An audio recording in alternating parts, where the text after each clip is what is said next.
A'udzu billahi minasyaitonir rajim. Bismillahirrahmanirrahim.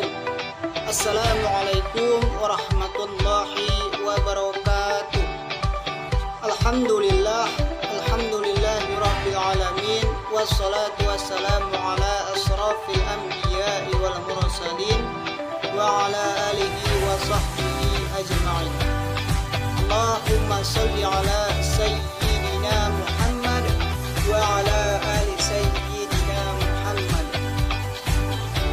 Alhamdulillah, puji rasa syukur kita atas kehadiran Allah Subhanahu wa taala, yang mana Allah telah memberikan kita beribu-ribu, mulai dari nikmat kesehatan, kesempatan, dan kelapangan waktu.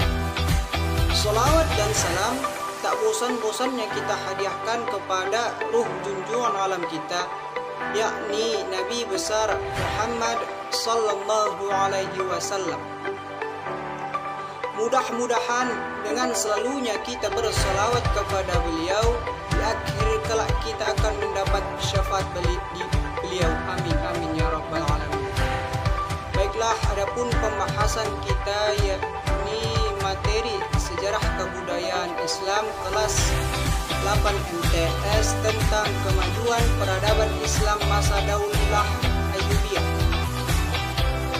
Adapun pembahasan yang pertama yaitu tentang keruntuhan Daulah Abbasiyah. Daulah Abbasiyah adalah sebuah negara yang melanjutkan kekuasaan Daulah Umayyah. Nama daulah ini diambil dari para pendiri dan penguasa yang kebanyakan keturunan Al-Abbas. Kekhalifahan Abbasiyah mulai dipropagandakan ketika Umar bin Abdul Aziz naik tahta, dan akhirnya menyusul berbagai pemberontakan dan peperangan yang dilakukan oleh Bani Abbas. Daulah Abbasiyah pun dinyatakan berdiri.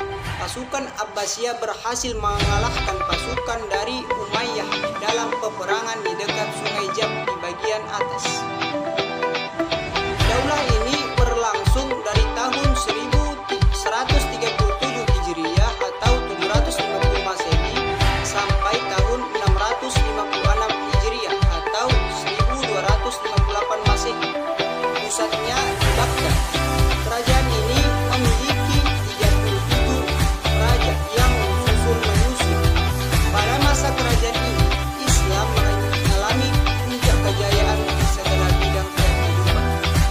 Pola pemerintahan daulah ini berubah-ubah sesuai dengan perubahan politik sosial dan penguasa. Berdasarkan perbedaan pola dan perubahan politik itu, masa Daulah Abbasiyah dapat digolongkan menjadi 5 periode, yaitu yang pertama, periode pertama di antara tahun 132 Hijriah atau 750 Masehi sampai 232 Hijriah atau 847 Masehi. Pada periode kedua di antara 232 Hijriah atau 847 Masehi sampai 334 Hijriah atau 945 Masehi. Pada periode ketiga di antara 232 Hijriah sampai 847 Masehi atau 400 sampai 447 Hijriah atau 1055 Masehi. Pada periode keempat ini di antara 447 Hijriah atau 1055 Masehi sampai 590 Hijriah atau 1199 Masehi. Pada periode kelima di antara 590 Hijriah sampai 1199 Masehi sampai dengan 656 atau 1258 Masehi. Masa kemunduran Abbasiyah ini dimulai sejak periode kedua. Namun demikian, faktor-faktor penyebab kemunduran itu tidak datang secara tiba-tiba. Benih-benihnya sudah terlihat pada periode pertama, tetapi pada masa itu khalifahnya sangat kuat sehingga benih-benih itu tidak sempat berkembang. Dalam kekuasaan Bani Abbas, apabila khalifah kuat, para menteri cenderung berperan sebagai kepala pegawai sipil. Nah,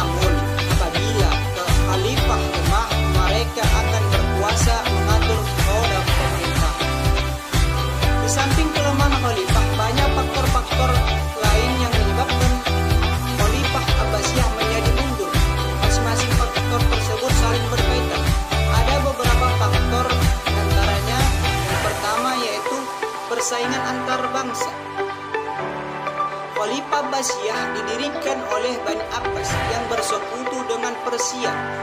Persekutuan ini dilatar belakangi persamaan nasib sebagai bangsa yang tertindas. Setelah Khalifah Abbasiyah berdiri, Bani Abbas tetap mempertahankan persekutuan ini. Orang-orang Arab terpecah belah dengan adanya Ashabiyah kesukuan. Dengan demikian, Khalifah Abbasiyah tidak ditegakkan pada Ashabiyah tradisional. Namun, hal itu tidak membuat bangsa Persia puas. Mereka menginginkan dinasti dengan raja dan pegawai Persia pula. Sementara di bangsa Arab beranggapan bahwa darah yang mengalir di tubuh mereka adalah darah yang istimewa, dan mereka menganggap rendah bangsa non-Arab di dunia Islam. Wilayah kekuasaan Abbasiyah pada periode pertama sangat luas, meliputi Maroko, Mesir, Irak, Syria, Persia, Turki, dan lain sebagainya. Mereka hanya dipersatukan melalui bangsa Semit, karena Islam tidak memiliki kesadaran untuk melanjutkan elemen-elemen itu dengan kuat, sehingga selain muncul fanatisme kearaban, muncul juga fanatisme bangsa lain yang melahirkan gerakan Suaibiyah. Fanatisme semacam ini dibiarkan berkembang oleh para penguasa saat itu. Bahkan para khalifah menjalankan sistem perbudakan baru. Budak-budak bangsa Persia dan Turki dijadikan pegawai dan tentara. Mereka diberi nasab sebagai kaum yang menerima gaji atau dianggap sebagai hamba. Sistem ini yang membuat bangsa Persia dan Turki semakin kekeh dengan Suaibiyah. Karena jumlah mereka besar, mereka merasa bahwa negara adalah miliknya. Mereka memiliki kekuasaan atas rakyat berdasarkan kekuasaan khalifah. Muncullah kecenderungan masing-masing negara untuk saling mendominasi kekuasaan dari periode pertama Daulah Abbasiyah. Namun khalifah masa itu sangat kuat. Stabilitas politik dapat terjaga. Setelah Khalifah Al-Mutawakkil naik, dominasi tentara Turki tak terbentuk lagi. Pada masa itu sebenarnya pemerintah Bani Abbas sudah musnah karena kekuasaan dipegang oleh orang-orang Turki. Selanjutnya, kekuasaan itu direbut oleh Bani Buwai dari Persia di periode ketiga dan dinasti Seljuk pada periode keempat. Faktor yang kedua yaitu kemerosotan ekonomi. Kemerosotan bidang politik dibarengi dengan kemerosotan di bidang ekonomi. Pada periode pertama, daulah ini merupakan daulah yang kaya. Penerimaannya lebih besar daripada pengeluarannya, sehingga Bait al-Amal penuh dengan harta. Penerimaan terbesar dari semacam pajak bumi yang dikenal dengan nama al-Khaz. Ada beberapa faktor yang menyebabkan merosotnya ekonomi Daulah Abbasiyah, yakni diantaranya yang pertama, menurunnya pendapatan negara karena menyempitnya wilayah, karena banyak dinasti-dinasti kecil yang memerdekakan diri. Yang kedua, banyak kerusuhan yang mengakibatkan terganggunya perekonomian rakyat. Yang ketiga, diperingannya pajak. Yang keempat, pengeluaran membengkak karena hedonisme para khalifah dan pejabat. Yang kelima, banyak terjadi korupsi.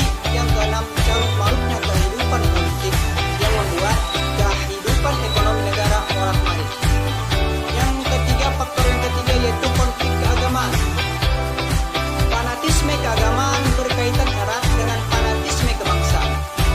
Karena cita-cita orang-orang Persia tidak sepenuhnya tercapai, kekecewaan mendorong mereka mempropaganda ajaran Menuisme, Jaroitisme, Macukisme, atau yang populer dikenal dengan nama gerakan Jindik. Gerakan ini menggoda rasa keimanan para khalifah Al-Mansur, berusaha keras memberantasnya. Al-Mahdi bahkan merasa perlu untuk mendirikan jawatan khusus untuk mengawasi kegiatan orang-orang Jindik dan melakukan mikna untuk memberantas bid'ah. Akan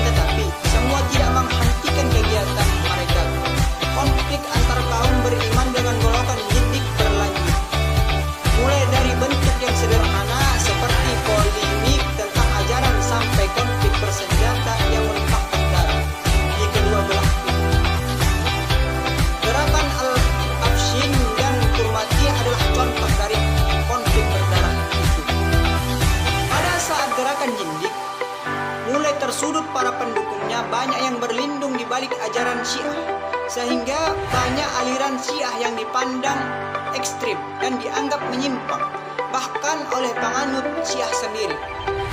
Aliran Syiah adalah salah satu politik dalam Islam yang berhadapan dengan konsep al-ahlu sunnah. Di antara keduanya sering terjadi konflik yang terkadang juga melibatkan penguasa. Konflik yang dilatar belakangi agama tidak hanya sebatas konflik antar Muslim dan Jindik atau Syiah dengan ahlu sunnah saja, tetapi antar aliran dalam Islam, Mu'tazilah misalnya, yang cenderung rasional dituduh sebagai pembuat bid'ah oleh golongan salaf.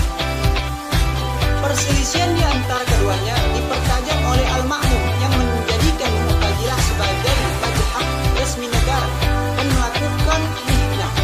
Namun, pada masa Khalifah Al-Mutawakkil, aliran Mu'tazilah dibatalkan sebagai mazhab resmi negara dan aliran salaf kembali naik. Tidak toleran dengan golongan salaf terhadap pengikut Mu'tazilah telah menyempitkan horizon intelektual. Yang keempat yaitu ancaman dari luar. Ancaman dari luar adalah faktor eksternal yang menyebabkan runtuhnya Abbasiyah, adanya perang salib yang terjadi dalam beberapa gelombang dan hadirnya tentara Mongol di bawah pimpinan Ulugul Khan.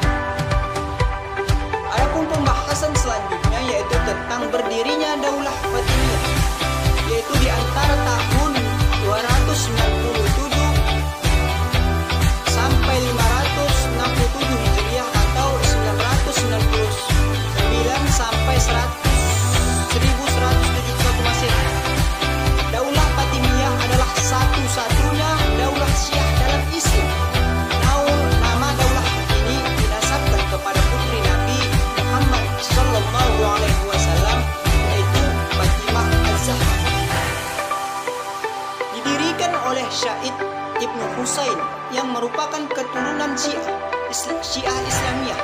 Gerakan pendirian Daulah Fatimiyah tidak terlepas dari peran serta seorang pengikut Syiah bernama Abu Abdillah Asy-Syashi. Setelah kaum Alawiyyin mampu menaklukkan Daulah Aghlabiyah di Tunisia, berdirilah Daulah Fatimiyah dengan Khalifah pertama Ubaidillah Al-Mahdi dengan ibu kota pemerintahan kota Tunisia pada tahun 358 Hijriah atau 969 Masehi. Panglima tentara Daulah Fatimiyah bernama Jugur al-Sikri mampu merebut Mesir dari kekuasaan Daulah Sidiyah. Setelah menguasai Mesir, Panglima Jugur al-Sikri membangun sebuah kota yang megah bernama Kairo. Sejak saat itu, Daulah Fatimiyah memindahkan ibu kotanya ke Kairo, Mesir. Secara keseluruhan, Daulah Fatimiyah berkuasa selama 262 tahun dengan khalifah pertamanya yaitu Ubaidillah Al-Mahdi dan khalifah terakhirnya yaitu Al-Adid Billah.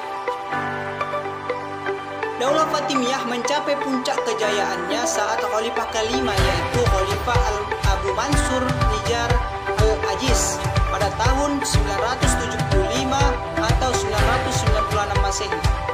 Ia berkuasa. Di bawah kekuasaannya Mesir hidup dalam kedamaian dan pada masa Khalifah Al-Isfindili, Masjid Al-Azhar yang kemudian hari ini menjadi Universitas Al-Azhar dibangun. Adapun pembahasan selanjutnya yaitu tentang proses terbentuknya Daulah Al-Ayyubiyah. Daulah Al-Ayyubiyah adalah sebuah dinasti Sunni yang berkuasa di Mesir, Suriah, sebagian Yaman, Irak, Mekah, Hijaz, dan Diyarbakir. Dinasti Ayyubiyah didirikan oleh Salahuddin Al-Ayyubi. Penamaan Al-Ayyubi dinasabkan kepada nama belakangnya yaitu Al-Ayyubi, diambil dari nama kakeknya yang bernama Ayyub. Nama besar dinasti ini diperoleh sejak Salahuddin Yusuf Al-Ayyubi berhasil mendirikan kesultanan yang bermazhab Sunni, menggantikan Kesultanan Fatimiyah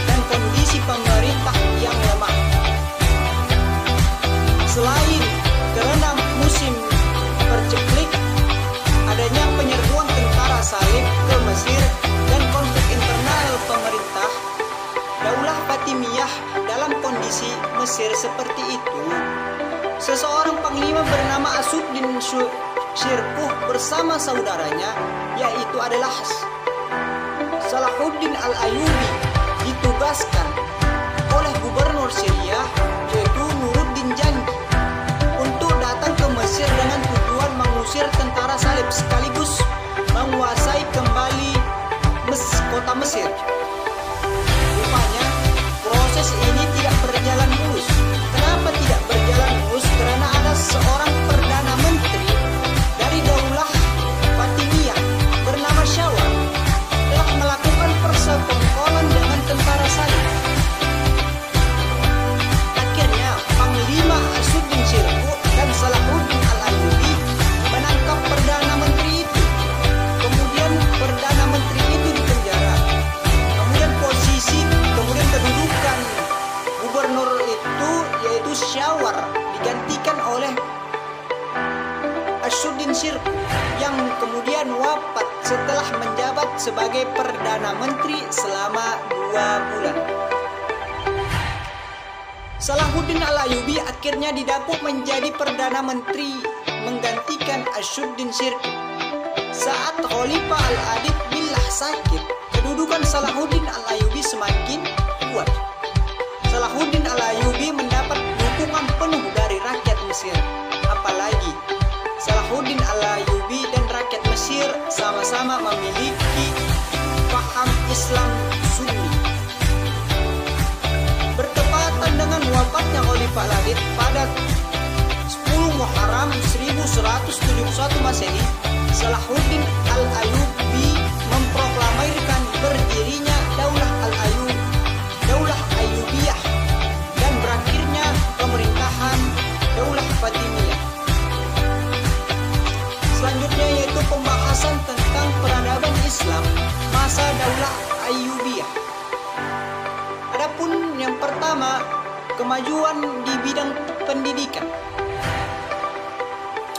Pemerintah Daulah Abbasiyah telah berhasil mendirikan Damaskus sebagai kota pendidikan. Damaskus, ibu kota Suriah, masih menyimpan bukti yang menunjukkan jejak arsitektur dan pendidikan yang dikembangkan para penguasa Daulah Al-Ayyubiyah tersebut. Mereka tidak hanya merenovasi dinding-dinding pertahanan kota, menambahkan beberapa gerbang dan menara, serta membangun gedung-gedung pemerintahan yang masih digunakan hingga kini, tetapi juga mendirikan madrasah sebagai sekolah pertama yang ada di Damaskus, yang difokuskan untuk mengembangkan ilmu-ilmu hadis. Madrasah ini terus berkembang dan menyebar ke seluruh pelosok Suriah. Madrasah yang dibangun merupakan bagian yang tak terpisahkan dari masjid atau sebagai sekolah masjid. Lembaga pendidikan ini secara formal menerima murid-murid dan mengikuti model madrasah yang dikembangkan. Selanjutnya, Salahuddin Yusuf Al-Ayyubi juga mencurahkan perhatiannya pada bidang pendidikan dan arsitektur.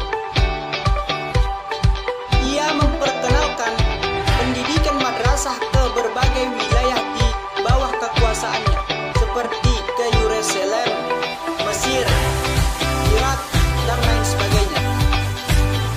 Ibnu Jubair menyebutkan ada beberapa madrasah di kota Iskandaria.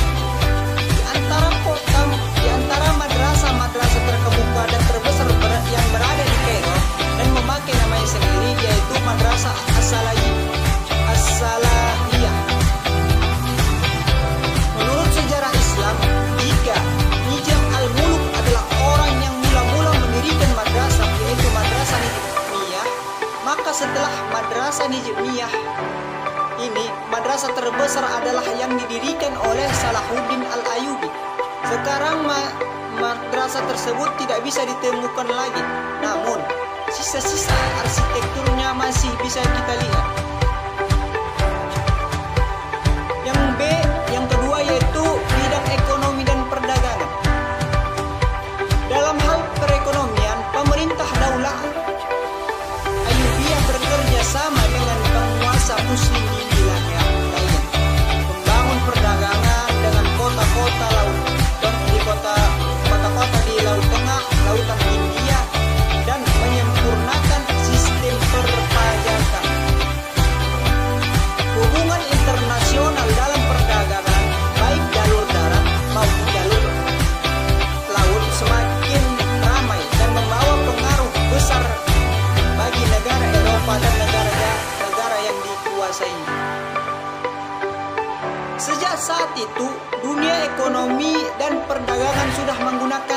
sistem kredit. Bank termasuk letter of credit. Bahkan ketika sudah ada mata uang yang terbuat dari emas, selain itu dimulai pencetakan uang dirham campuran atau fulus. Percetakan fulus yang merupakan mata uang dari tembaga dimulai pada masa pemerintahan Sultan Muhammad Al-Kamil Ibnu Al-Adil Al-Ayyubi. Percetakan uang fulus tersebut dimaksudkan sebagai alat tukar menukar barang yang tidak signifikan dengan rasio fulus yang setiap dirhamnya. Dalam bidang industri, pada masa Al-Ayyubiyah sudah mengenal kemajuan di bidang industri dengan dibuatnya kincir oleh seorang Syariah yang canggih dibanding buatan orang Barat. Juga sudah ada pabrik karet, pabrik kain, dan pabrik gelas. Yang ketiga yang selanjutnya yaitu militer dan sistem pertahanan. Pada masa pemerintahan Salahuddin, kekuatan militernya sangat terkenal, sangat tangguh. Pasukannya diperkuat oleh pasukan yang barbar, Turki dan Afrika. Selain juga memiliki alat-alat perang, pasukan berkuda, pedang, dan panah. Dinasti ini juga memiliki burung elang sebagai kepala burung-burung dalam peperangan. Salahuddin juga membuat bangunan monumental berupa tembok di kota Kairo dan muktamar, yaitu benteng Al-Jabal atau lebih dikenal dengan sebutan benteng Salahuddin Al-Ayyubi yang sampai hari ini masih berdiri megahnya. Benteng ini terletak bersebelahan di Bukit Makottam dan berhampiran dengan Medan Sayyidah Aisyah. Ide membuat benteng ini hasil pemikiran sendiri yang direalisasikan pada tahun 1183 Masehi. Salahuddin melihat bahwa kota Herah begitu luas dan besar dan membutuhkan sistem pertahanan benteng yang kokoh sebagaimana di Halal dan Syria. Salahuddin Al-Ayyubiyah memerintahkan agar bahan baku yang digunakan untuk membangun fondasi benteng tersebut diambil dari batu-batuan yang terdapat di piramid di Giza. Nah, benteng ini dikelilingi pagar-pagar yang tinggi dan kokoh. Untuk memasuki benteng tersebut, terdapat beberapa pintu utama, di antaranya pintu Fuad, pintu Nas, pintu Hol, dan pintu Lut. Kemudian terdapat saluran air berasal dari Sungai Nil yang pada masa itu menjadi bekal minum para tentara. Pada zaman kerajaan Utsmaniyah, benteng ini mengalami perluasan. Di bagian utara, benteng ini terletak di Masjid Muhammad Ali Fasa yang terbuat dari mermer dan granit. Selanjutnya yang keempat yaitu bidang pertanian. Untuk memenuhi kebutuhan masyarakat Mesir dan daerah lainnya yang ada di sekitarnya tersebut, pada sektor pertanian, Daulah Al-Ayyubiyah ini telah menggunakan sistem irigasi, pembangunan waduk, bendungan, serta terusan untuk mengairi kebun dan pertanian. Para petani merasakan manfaat dan fungsi irigasi, waduk, dan terusan yang dibangun oleh Kesultanan Salahuddin Al-Ayyubi. Salah satu hasil produk panen yang berlimpah yaitu kurma, gula, gandum, dan lain sebagainya. Salahuddin Al-Ayyubi memulai karir politiknya ketika ia masih muda. Ketika itu sang ayah yang bernama Najamuddin bin Ayyub menjabat sebagai komandan pasukan di kota Al-Balbak